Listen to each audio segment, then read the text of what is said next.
Welcome everyone to another episode of The Damage Report with me, John Arola, and joining me as always, mostly but not recently, but now once again on Fridays, Brett Erlich. How's it going? Hi, my name's Brett, and I am the tallest person ever to be on John's show, and he's trying to keep that information from you because he's a typical blue check, and he doesn't even have $8, $8. Okay, I'm pretty sure, if I'm guessing, Jackson White is probably the tallest person I've ever had on this show. I'm not 100% Jackson sure. White, 4'11". Brett Erlich, What, 7'2". really? 4 feet Wow, he 11 looks inches taller. taller. And He don't looks let the time at he least was in 5 the feet. studio fool you into thinking he's taller than that. That was actually 3 Jackson Whites standing on each other's shoulders inside of a big jersey.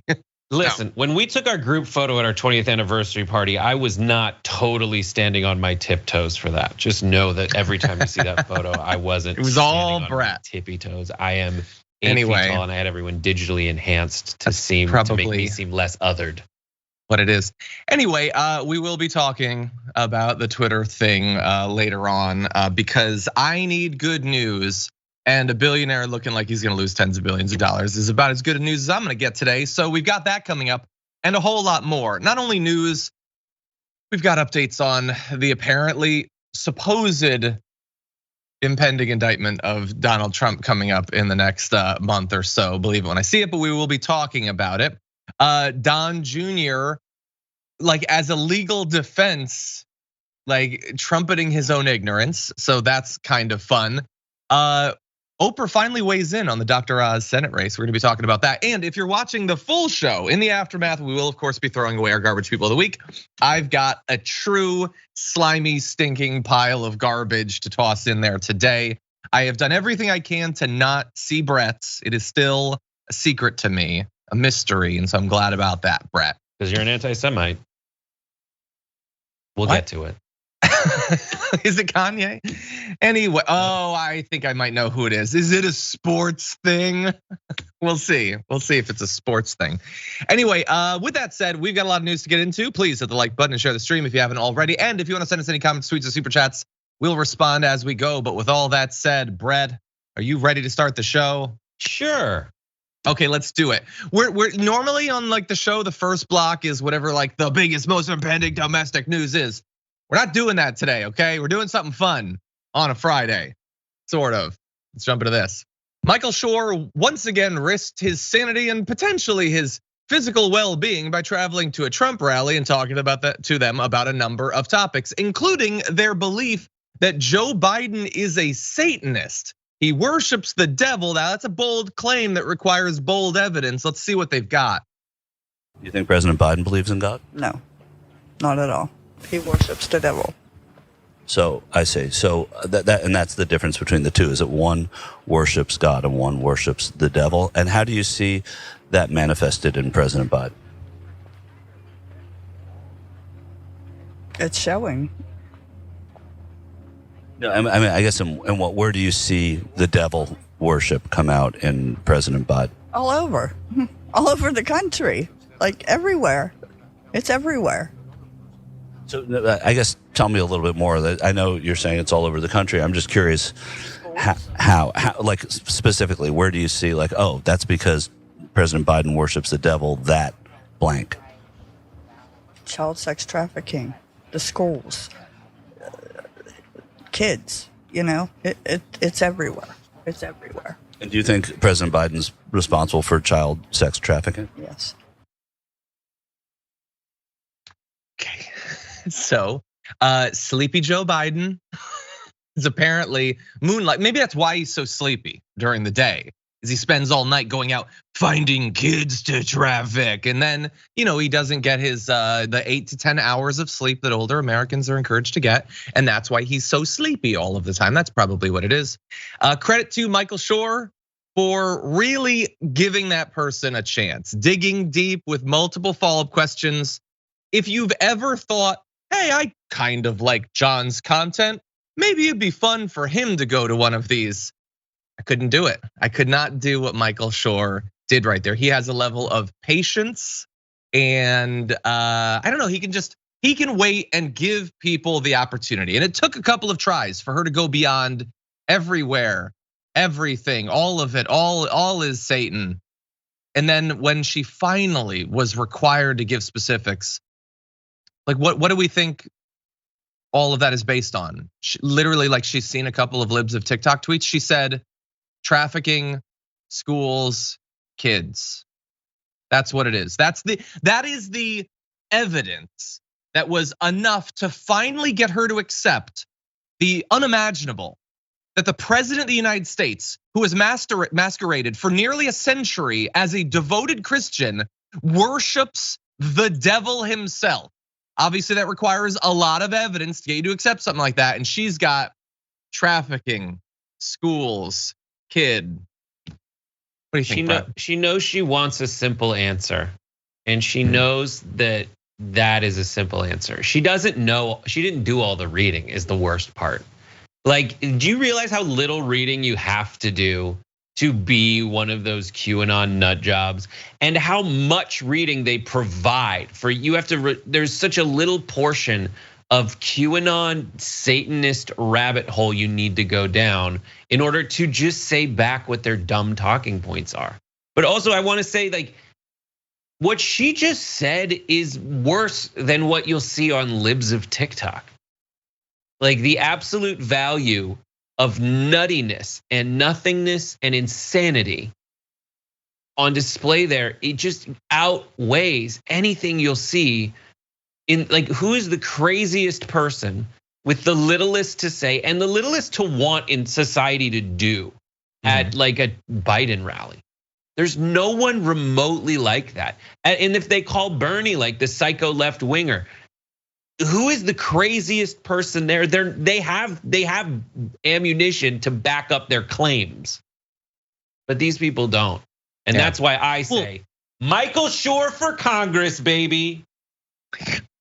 2020, what is the next one? 4? Well, sometimes it takes a while for them to count the votes. There's still time. Get out there, count the votes. Count the votes. No, Michael's great. The country would have been better off with him in Congress. Unfortunately, we didn't get it.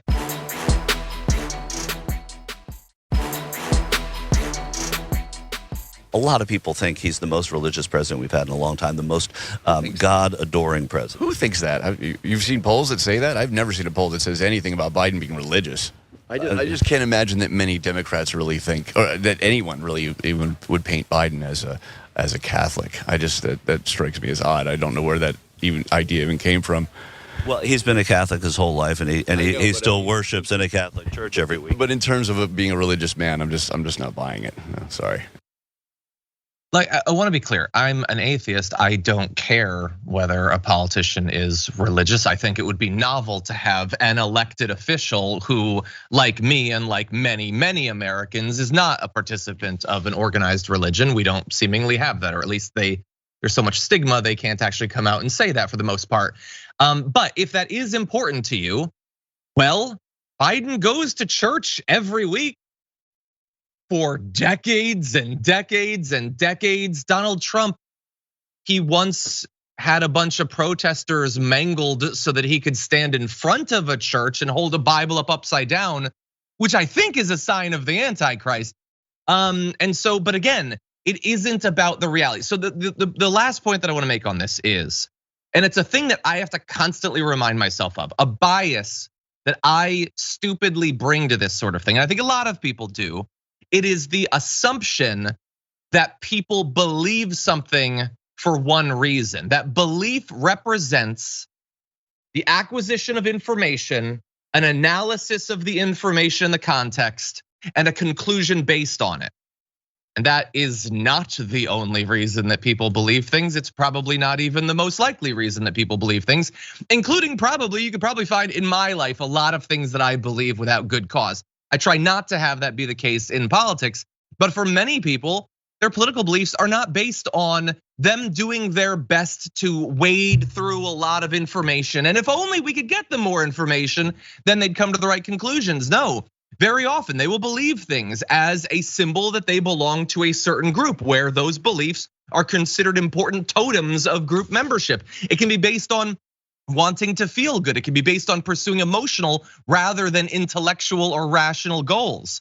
And I think a lot of people assume that it's just the intellect thing. I think especially a lot of leftists who value rationality, the scientific method, education, including higher education, make that mistake of assuming that we can just provide more information. Also, by the way, not everybody on the left has to do this. When you have like Joe Rogan saying that the solution to bad speech is more speech, because if we just talk it out, then everyone will get the right information and they'll figure it all out. No, that's not actually how people figure things out. And so these people in these videos are demonstrating that they are not basing their worldview on information, and more information is not gonna alter their worldview.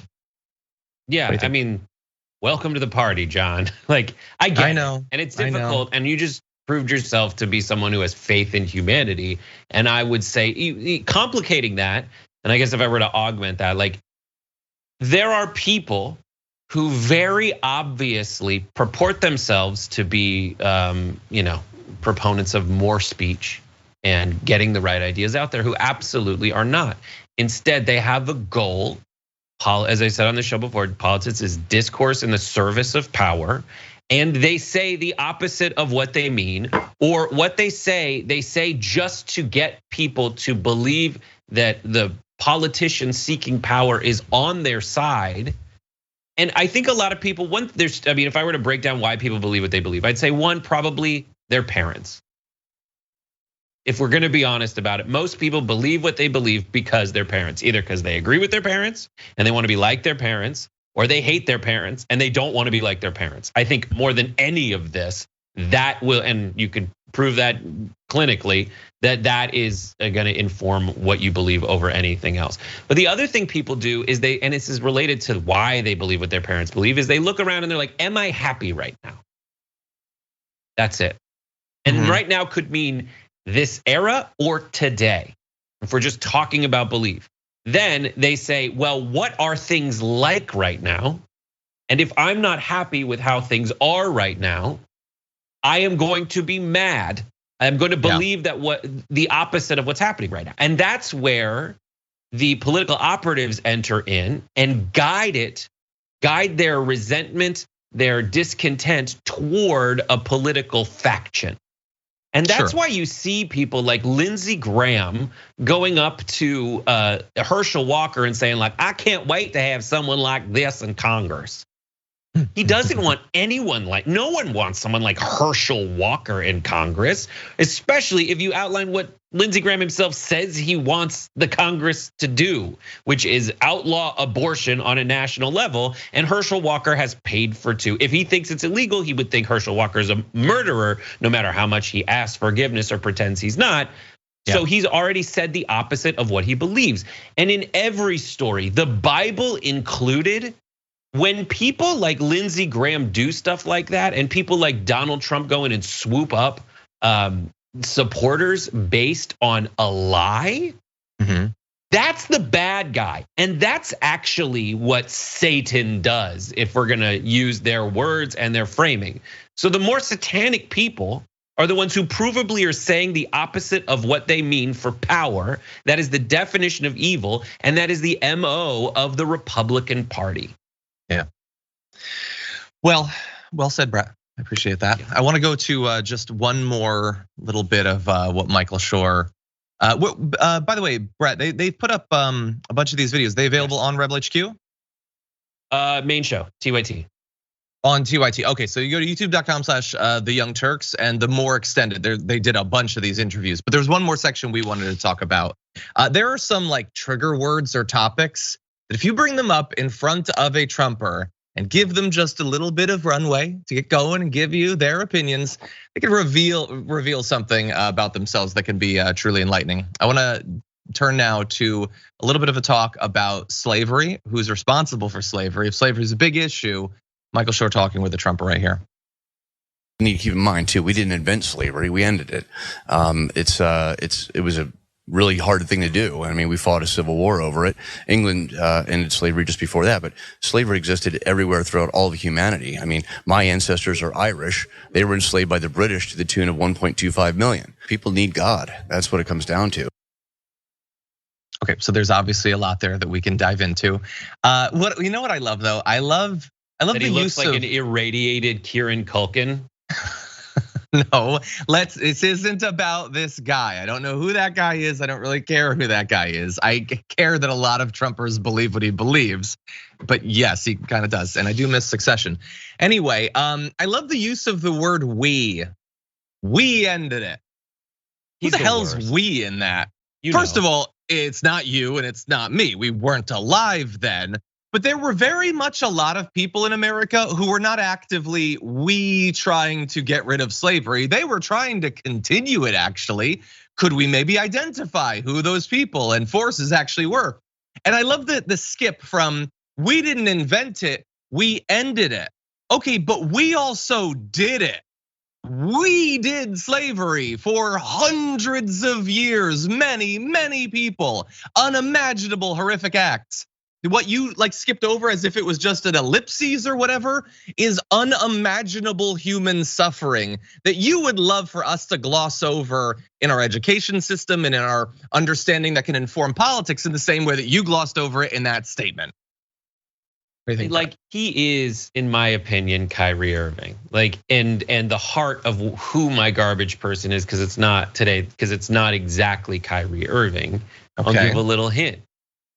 It's somebody who's not smart who pretends that they are.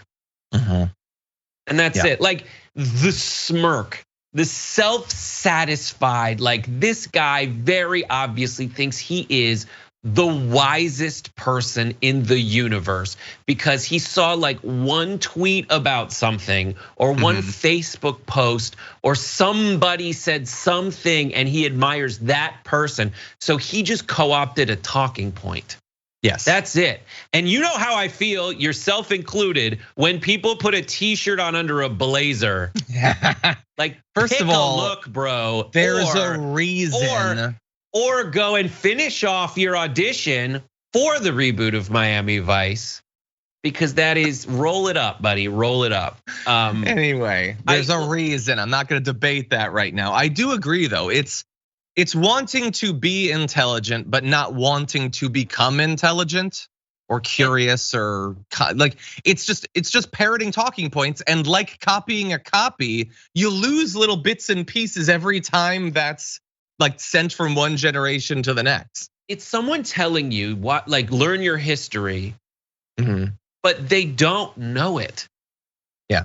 Like that's the thing about like the Kyrie, like all the people who were like, listen, I don't want to look too deep into the history of what happened to the Jews, because who could be expected to like do deep dives into ancient texts like from the History Channel? And then they're like, anyway, so if you look deep into Deuteronomy, verse 1855, like it's like no. And also that's all been debunked. Like we know the history.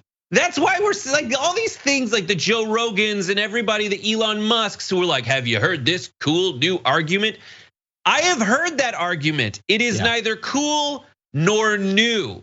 And you pretend to be this super smart person, but the reason that we have these discussions and have had these discussions is because of the bad things that happen when we don't.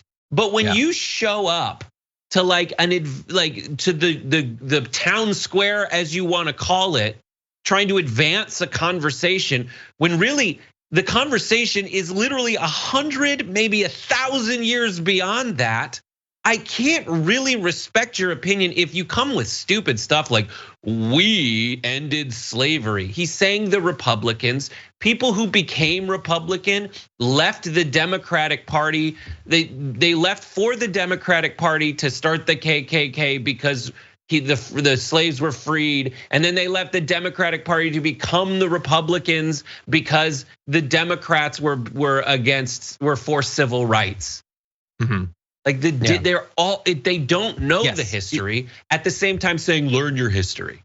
Yes, there should be a quest for knowledge, and at the very least, a quest to understand to what extent you possess knowledge. You should not enter like believing that when you learn something, you're like the third person to ever learn it in history is insanity. You might be ignorant, and getting rid of your ignorance is difficult, but at least be knowledgeable of what you're ignorant of. Understand your limitations. That's a form of intellectual humility that I think is far too rare in the modern era. Anyway, with that said, we will be back with more news, more discussion of t-shirts combined with blazers after this.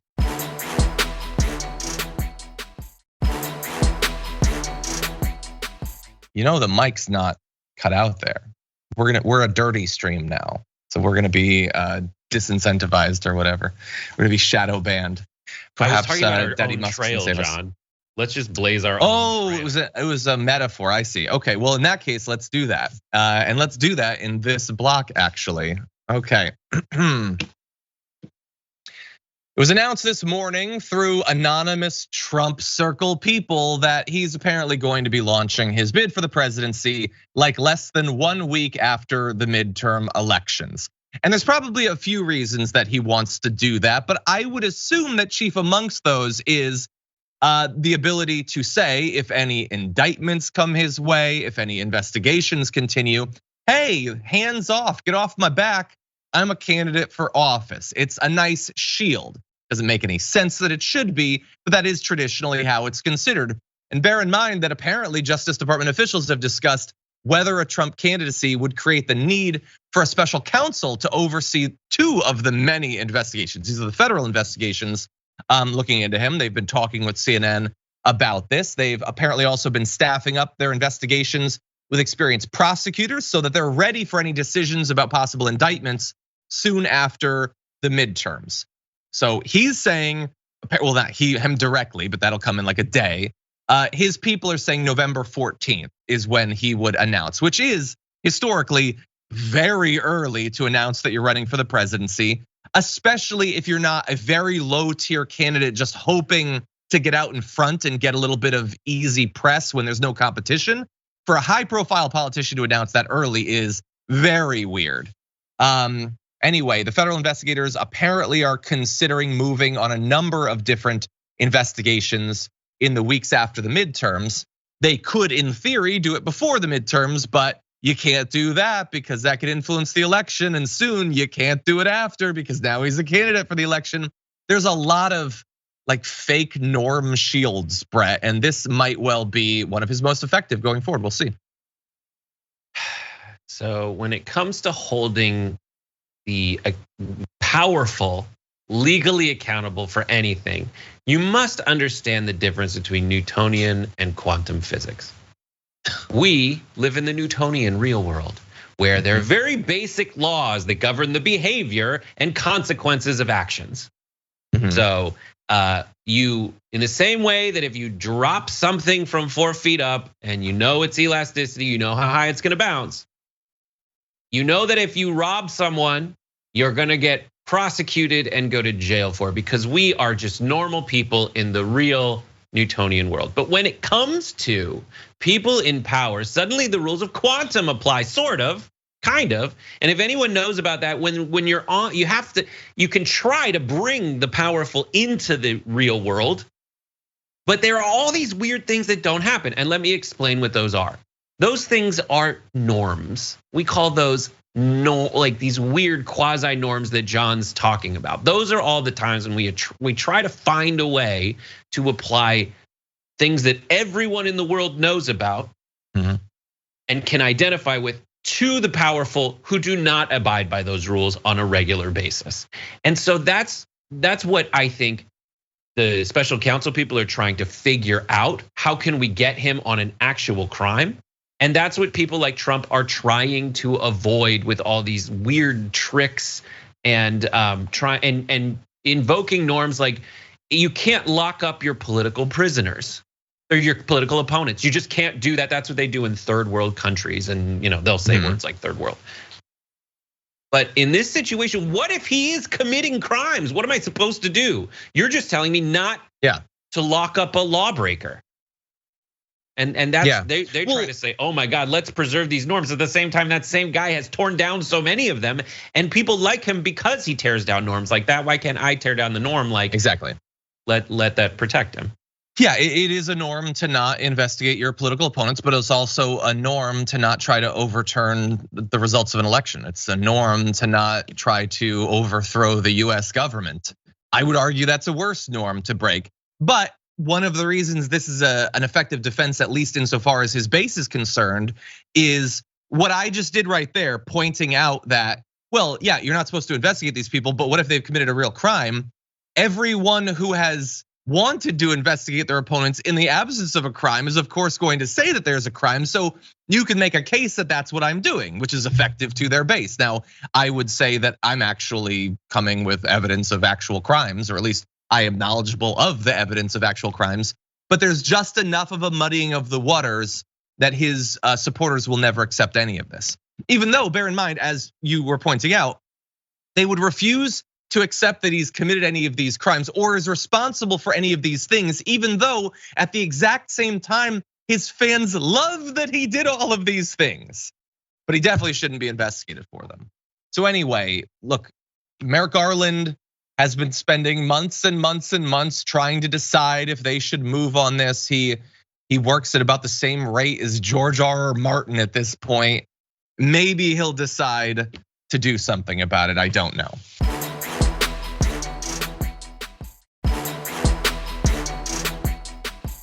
You can, if you like your child, I always say if you don't like, leave it to charity. Some of us have horrible children. Do you have any horrible children?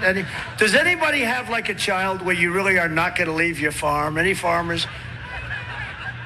No, you don't have to. Just if you don't like them, don't, then what I did for you doesn't mean anything. I understand that Trump's brain is a swirling vortex of chaos, but why he decided to start ranting about us not liking our kids. Does anybody have the one kid that they wouldn't leave their money to?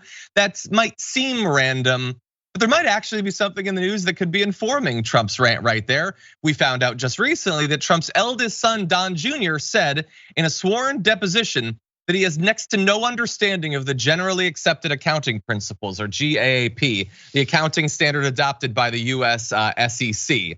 The judge, so this is going to play into a judicial decision that's not what Trump wanted, but the judge goes on to say, furthermore, the record is replete with evidence that Donald Trump Jr.'s statement that we have not knowingly withheld pertinent information is blatantly false. So during this deposition, Don Jr. Is not able to convince the judge that he's not actively lying about a number of things being investigated, and tries to use as a defense that he doesn't know anything about this business stuff. And that is important because those statements and him not reassuring the judge apparently played into the decision that's just been handed down by New York Supreme Court Judge Arthur Engoron that is now going to appoint an independent monitor to ensure there's no further fraud at the Trump organization, restricting its ability to freely make deals, sell assets, and change its corporate structure while an investigation into a variety of different forms of fraud takes place. That deposition was part of a process that in theory could have stopped this from happening. But Don Jr. flubbed it so bad that now there's gonna be someone looking over their shoulder. So this is in regards to a lawsuit that you've probably heard about on Truth Social with Trump bleeding constantly about Peekaboo James and things like that. Anyway, so New York's Attorney General alleges Trump and the Trump organization misled banks and others about the values of prized assets, including golf courses and hotels bearing their name. And so now their ability to try to avoid some of this judgment, conceal information, potentially engage in a variety of forms of business that they'd like to, might be constrained in no small part thanks to the assist from Don Jr. Yeah, and is it Eric or Don Jr. or both that he hates? I mean, which one? I think both of them are wildly incompetent. One is like, he works more with Don Jr., but Don Jr. is also more needy on social media. Like he talks at least a couple times a year about how sexy his dad is, and that may push Daddy Trump away. I don't know. Like, yeah, like just the sweaty coke haze that he's always in on the internet. I don't know, but then every video I've ever seen of Eric Trump is like, why are you so mean to my dad? He can't handle it. He's getting destroyed out there.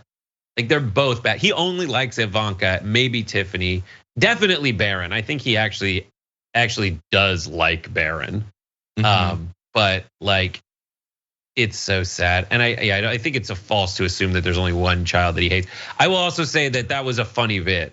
I think that was a funny bit. So I think that if you're looking for reasons people like Trump, like that's a conversation people have with a person. That sounded like a person.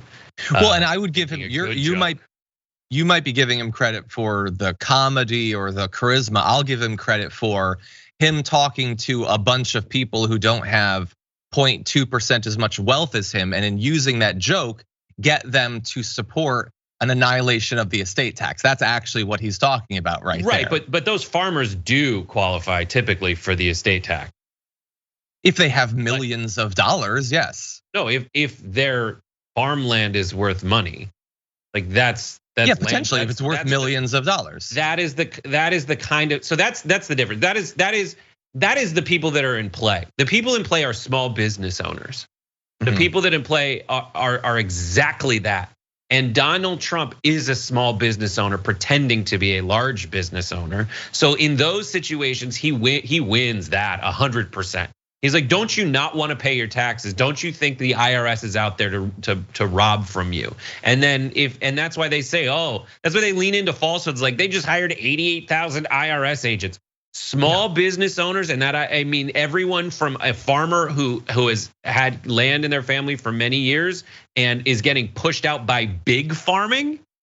Those people still qualify for the estate tax. That's why he's saying what he's saying to those people. That is good, smart politics. But small business goes all the way down to someone who has like those people, not all farmers. Some farmers with assets in the millions of dollars apply.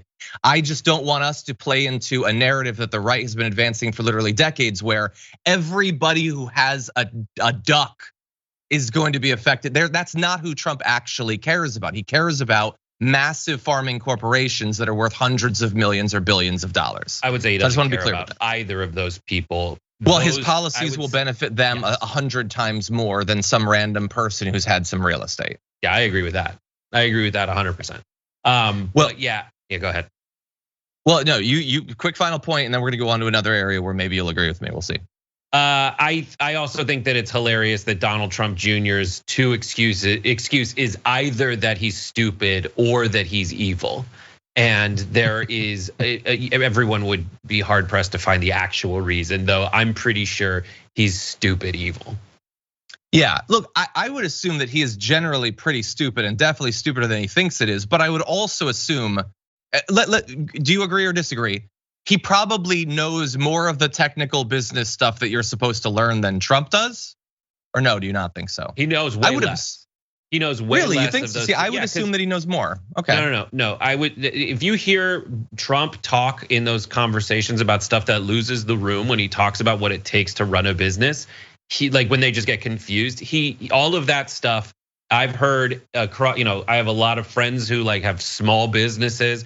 They sound exactly like him, and they all talk about their payroll. And it is the people on the left who have no knowledge of that lingo that endears you to a group of people and signals that you're part of that group. Like that's what Trump's amazing at. That's why he's really good at like bringing, as I said on your show, for half a decade. Like this dude knows how he's a truffle pig for stuff people complain about around a water cooler. And he complains about it in that way. And the way that he like offhandedly says windmills cause cancer, it's stupid, but it's also the kind of stupid that people, when they're having a conversation, when they're complaining, don't really care about. They all know that they're just kind of being pissy. Yeah. Okay, well, we'll return to that again. I just want to briefly make sure that people know about this, and it is again an area where I think you might agree with me. So let's jump into this. Almost on the same day that Donald Trump's sources imply that he will be announcing his bid for the presidency in just a couple of weeks, the watchdog group Citizens for Responsibility and Ethics in Washington are vowing that they are going to challenge his eligibility to run for the presidency. The president of CREW, Noah Bookbinder, says, should you seek or secure any future elected or appointed government office, including the presidency of the United States, we will pursue your disqualification under Section 3 of the 14th Amendment based on your engaging in the insurrection that culminated on January 6th, 2021. The way I want to say the evidence that Trump engaged in insurrection is overwhelming. We are ready, willing, and able to take action to make sure the Constitution is upheld and Trump is prevented from holding office. They've tried to get a response from Trump. He has not yet responded. And I would say CREW's good group. They're perfectly free to do this. One might even argue that they have an ethical obligation, considering the mission of the group to try to do this. And Trump definitely did participate in the insurrection. It was, after all, his insurrection. That said, my guess would be this has -3% chance of working. And I think that he's broken a lot of laws. He should be indicted for those things. He should suffer consequences for those things. I think that has at least a chance of working, and that is a better road to go down than just a lawsuit disconnected from criminal charges that would say you don't get to run. I would say that if you are worried about the political ramifications of any of this, this is the one that seemingly produces the most martyrdom for Donald Trump, even in comparison to the others, which also would be interpreted as making him a martyr. But what do you think, Brett? Yeah, they'll definitely make him a martyr. If you're gonna do something like this, you have to frame. I would say you probably have the obligation to frame it as responsibly, given your actual goal versus your stated one. They probably can coincide, but if you want this, it isn't gonna work. Even calling it an insurrection makes it sound cool. It was a coup attempt. It was an attempt at the overthrow of America, an attempt to end America. They attempted to end the country that day. Revelations from the January 6th committee prove that he had such a direct involvement in it that even I, who am very cynical about all this stuff, even I had moments where I said, I think this might be politically or might be legally actionable, but I don't know the exacts of the law. But I think you could convince people that he is actually this guy tried to end the United States of America and turn it into the United States, the divided states of Donald Trump. But you have to have. I like that they're going after him in this way. Somebody has to, but I like that they're going after him. Somebody has to. They just have to do it the right way. Exactly. Yeah, and we already know that this didn't work in their attempt to stop Marjorie Greene. And I think a judge would be even less likely to apply it to someone more influential and powerful like Donald Trump. In any event, super fast final point. We got to go to break. I like the things that are interesting to me about it or that are worth pointing out are like when the new attempt from Ben Shapiro and crew to use the same kind of tool in this new instance as they have in the last instance. They had been saying that whenever anything happens, the Democrats call you a racist. Now they're saying whenever anyone's running for political office, this is from Ben Shapiro, their new thing to say is it threatens democracy. Like just because I say things a lot doesn't mean they're false. I say good morning to people every day. I say it every day because I want to wish them a good morning. I'm not being a poo farm. I'm just doing that. That is true. You might still be a poo farm, but not for that specific reason. With that said, we got to take a break. We come back, we're going to check in on a few recent endorsements in the run up to the midterms. We'll have that for you after this.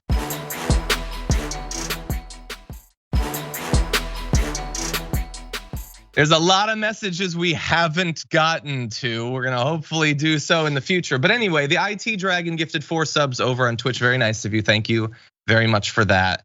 And with that, why don't we move into our next topic? There's less than a week until the midterms, just enough time to get in a few last minute endorsements. And Kanye West has thought long and hard to the extent that he's capable, and he has decided to do an endorsement in the Georgia Senate race. I wonder who it's gonna be for. Herschel Walker. He put up a post saying Herschel Walker is on Instagram. That's the platform he's still on, saying pro-life. Now that in our production meeting, I tried to figure that out because it's ridiculous for him to vote for Herschel Walker for being pro-life, considering all the scandal. So I have to assume that those are disconnected words. You'll notice there's no hyphenation. He was a pro football player and he is technically alive. And so I think both of those different reasons for Kanye to endorse Herschel Walker remain true. Raphael Warnock, not a big fan of this endorsement, considering what Kanye West and Herschel Walker have been up to recently. Here's what he had to say about it. He recently received an endorsement from someone who spews awful anti-Semitic words and who said that slavery is a choice. Well, my mama told me that birds of a feather flock together. You know who he is based on the company that he keeps. Do you want somebody who's going to divide us or somebody who's going to bring us together? That's the work that I'm committed to doing. That's a great point. Although I do think it's a little bit weird that he didn't specifically say Kanye West. I'm not sure exactly why he didn't say that. But anyway, that's the endorsement that Kanye West has chosen to make. Raphael Warnock rightly pointing out just a couple of the absolutely horrendously anti-Semitic things that Kanye West has said just in the past couple of weeks. Brett, what do you think? I mean, I love pro-life. It's amateur life. This is amateur life. This is what is happening. This is exactly people. This really exposes the internal right-wing hypocrisy when they say that people need to just shut up and dribble. Because they'll tell people who don't agree with them to stay in their lane and not veer into politics. But as soon as someone veers into politics and agrees with them, at least in certain ways, 100% hugs and kisses all the way.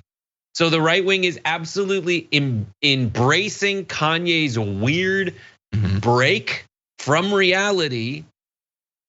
And I just feel like Raphael Warnock, who seems like the most decent man in America, is just pointing out that there's something wrong with the way that they're behaving. Yeah. And it's not good for any of us. And I think the central challenge for people on the left, for anyone who is reasonable, is that, in a world where network news and cable news is losing its power. It's so hard to get people's attention or convey importance anymore if you're reasonable. You can only get attention and convey importance by being the craziest. And that's what we see, and that's what has been embraced by Fox News.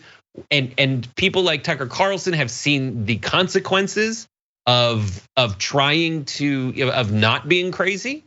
And so they just lean into it at every turn, leaving us to be the adults. And then they call us elitists because we're like, those people should not be anywhere near power, right?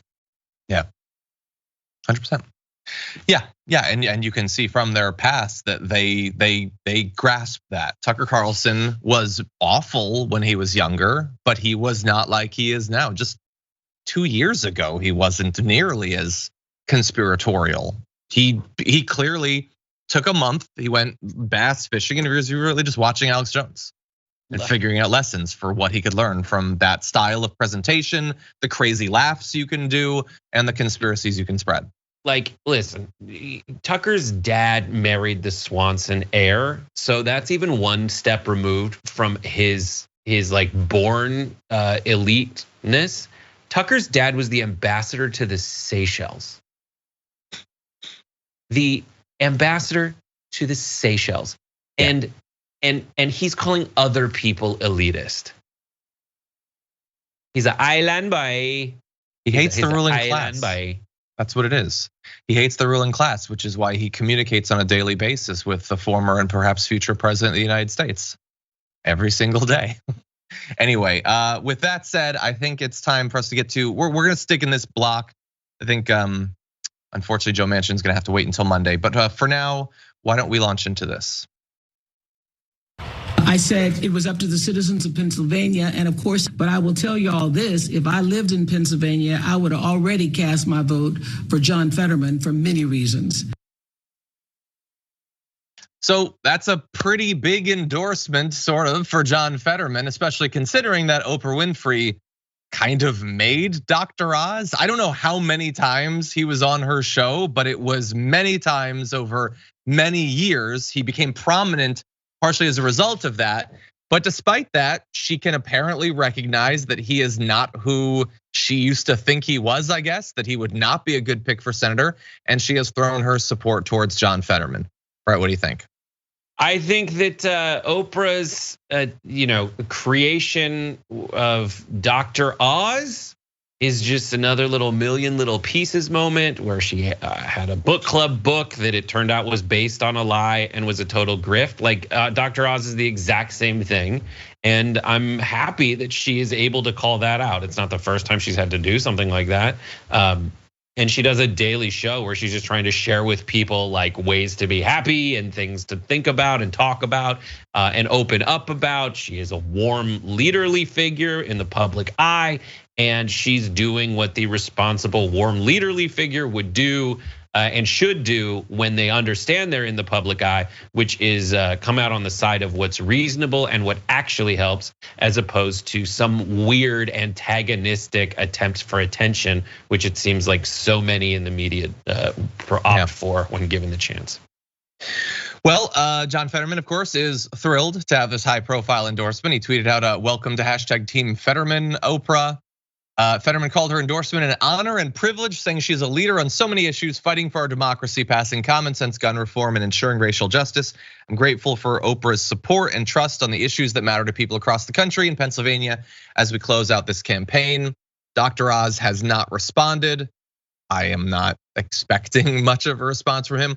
I will say, though, that as we cruise towards the final days of this race, there's like a lot of polling that seems to indicate that debate didn't really have an effect. There's a few that imply that the race might be a little bit closer. My final assumption launching into the midterms is that this is basically a coin flip at this point. And a lot of what is going to determine the way that this race goes is baked into many of these races. It's how accurate has the polling actually been? How significant have the shifts in these past couple of weeks been? The races are just so close. But I would remind you, as we tried to remind people during our Fall Guys tournament yesterday, that if you have not yet voted, first of all, that's weird. You watch a political show every day. Why are you not voting? But also get out there and vote and encourage others to vote, especially in areas where you can just mail it in and stuff like that. But if you can help get people out there, if you can encourage them to participate. I know a lot of people have been driven out of politics by how terrible things have been over the past few years, but your vote still does matter. The stakes are as high as they've ever been. So please take part in these elections. Right, what do you think? I agree that people should vote. And if they can't think of who to vote for me. I'm running for everything. There are good voter guides. If you don't know some of your local elections, ballot initiatives and things like that, I would look into it. By the way, looking into other races is also Oprah Winfrey, who says that the Fetterman-Oz one isn't the only race that matters. I'm sure she would prefer to not be focused on too much in regards to Oz's past. She says, if I was in North Carolina, Sherry Beasley there. If I was in Florida, I'd be supporting Val Demings. If I was in Wisconsin, it'd be Mandela Barnes. In Nevada, it's Cortez Masto. Beto O'Rourke in Texas, Raphael Warnock, Stacey Abrams. These are basically, I guess, the people you would expect. I don't think that she would be like a big, like she's for John Fetterman, but then like believes Stacey Abrams should be driven out of politics. These make sense, I think. But anyway, I know she has a big following. Her pressuring people probably is more significant than a lot of individuals. So I'm glad that she's using that power here.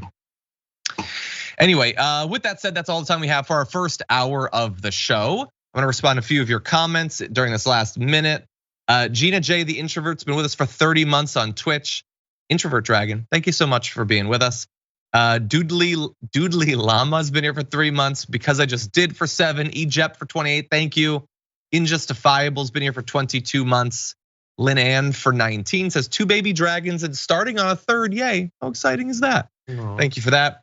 Dragon Goddess 420 has been here for 15 months, thank you. Not another bean stain for 19. I look forward to the day every month when I get to read your name again.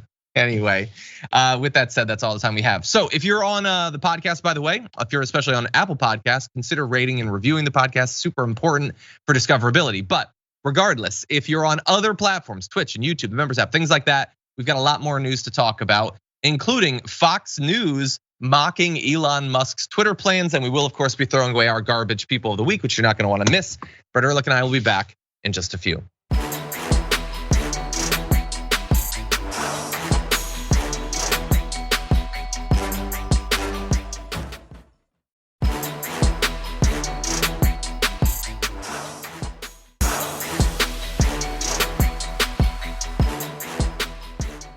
Thanks for listening to the full episode of The Damage Report. Support our work, listen ad-free, access members-only bonus content, and more by subscribing to Apple Podcasts at apple.co/TYT. I'm your host, John Adarola. I'll see you soon.